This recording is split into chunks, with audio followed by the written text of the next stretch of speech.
మేము శ్రావణ శనివారం పూజ చేశామని లాస్ట్ వీడియోలోనే చెప్పా కదా. అదే రోజు హేమంత్ అన్న వాళ్ళు కూడా పూజ చేశారు. అందరం కలిసి పూజకి చేసిన వంటలన్నీ షేర్ చేసుకుని లంచ్ చేసాము. మాతో పాటు శ్రావణి కూడా జాయిన్ అయిందనమాట. ఈవినింగ్ పూజకి సారీ కట్టుకుందాం అనుకున్నాము. పూజ అయ్యాక ఫొటోస్ తీసుకుందాం అనుకున్నాము. అపార్ట్మెంట్ కింద రిసెప్షన్ లో ఫొటోస్ బాగా వస్తాయి, అక్కడ తీసుకుందాం అనేది మా ప్లాన్ అనమాట. కానీ అనిల్ ఇంకా హేమంత్ అన్న వాళ్ళు దగ్గరలోనే లాంగ్ టర్మ్ బ్రిడ్జ్ దాకా వెళ్దామన్నారు. ఇంకా ఎలాగో 2 రోజుల నుండి వ్రతాలు పూజలు అని హడావిడిగా జరుగుతుంది కదా, అలా ప్రశాంతంగా వెళ్ళినట్టుంటుంది అని చెప్పి మేము కూడా ఓకే చెప్పేశాము. లాస్ట్ ఇయర్ మాకు పెళ్ళయి 6 months అయ్యిందని హాఫ్ ఇయర్ యానివర్సరీకి ఇక్కడికి వచ్చాము. మళ్ళీ ఆఫ్టర్ 1 year ఇక్కడికి వస్తున్నాము.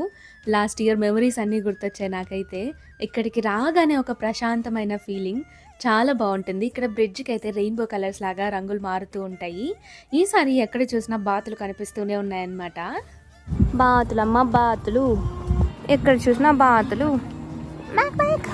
ఈ బ్రిడ్జ్ చుట్టూ అలా నడుస్తూ అక్కడక్కడ నవ్వుకుంటూ కొన్ని ఫొటోస్ తీసుకుంటూ చాలా బాగా స్పెండ్ చేశాము. ఇక్కడ తీసుకున్న ఫొటోస్ అన్ని ఇన్స్టాగ్రామ్లో పోస్ట్ చేసి ఉంటాను, చెక్అవుట్ చేయండి.